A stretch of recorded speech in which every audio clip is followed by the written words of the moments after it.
கள்ளக்குறிச்சி, கருணாபுரம் மற்றும் கோட்டைமேடு பகுதியில் கள்ளச்சாராயம் குடித்து 50க்கும் மேற்பட்டோர் மரணம் அடைந்தனர்.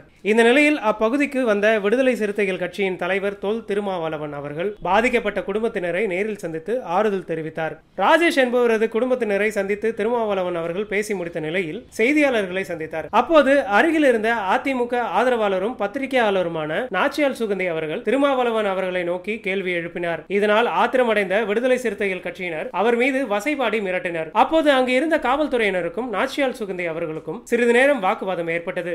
பின்னர் அங்கிருந்து அழைத்துச் செல்லப்பட்ட நாச்சியால் சுகந்தி அவர்கள் அப்பகுதியில் இருந்து வெளியேற்றப்பட்டார். இதனால் அப்பகுதியில் சிறிது நேரம் பரபரப்பு நிலவியது.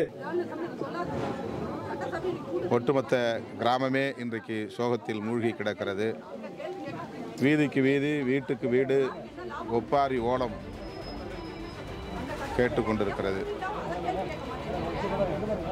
தமிழ்நாடு அரசு உரிய நடவடிக்கைகளை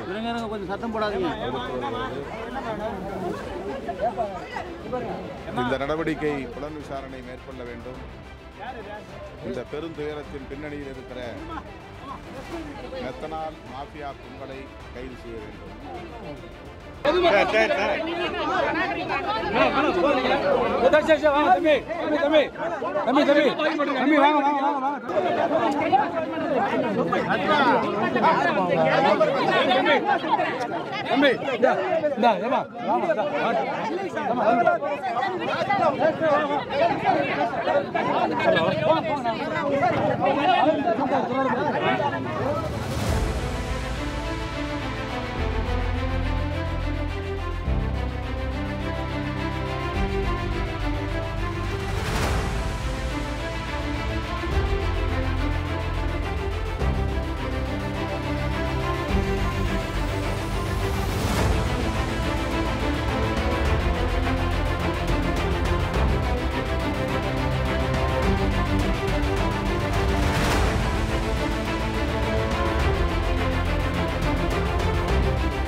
வேலை செய்ய வந்தேன், அவ்வளவுதான்.